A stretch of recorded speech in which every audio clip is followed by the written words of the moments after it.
Over the past 6 weeks, I have been traveling all over Colombia, from the far north to the far south, from the tops of skyscraping mountains right down to tropical beaches on the Caribbean. I've spent time with some amazing friends, met a whole bunch more, tasted some mouth-watering food, admired some spectacular scenery, and witnessed some of the most incredible festivals. But there's one thing missing. What about Pablo Escobar and drugs?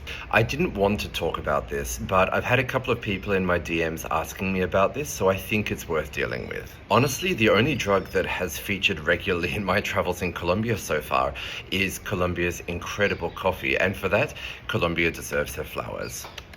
I want you to think of the worst crime that has happened in your country. Maybe a mass murder, a shooting spree, child sex offenders, human trafficking, slavery, terrorism, something horrible like that. For every Colombian person I met, that's pretty much what Pablo Escobar and the cocaine trade represents for their country. I can't speak for every Colombian person, but that's true for every Colombian person that I've spoken with in the past 6 weeks, without exception.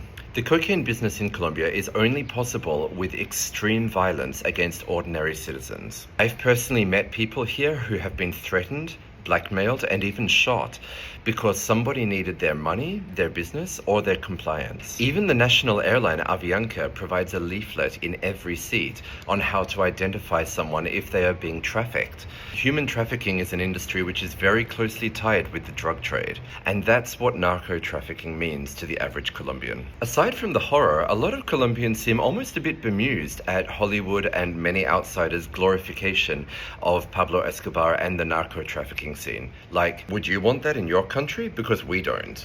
There's a reason why I waited until the end of my time in Colombia to make this video, and that's because I wanted everyone to see what Colombia is really like before I talked about this. It's my hope that this video is simply an answer to some questions that some of you might have had, and what sticks in your mind of my trip in Colombia, like me, is the beaches, the mountains, the coffee, the sunsets, the cities, the dancing, the festivals, and the people of Colombia. Viva Colombia.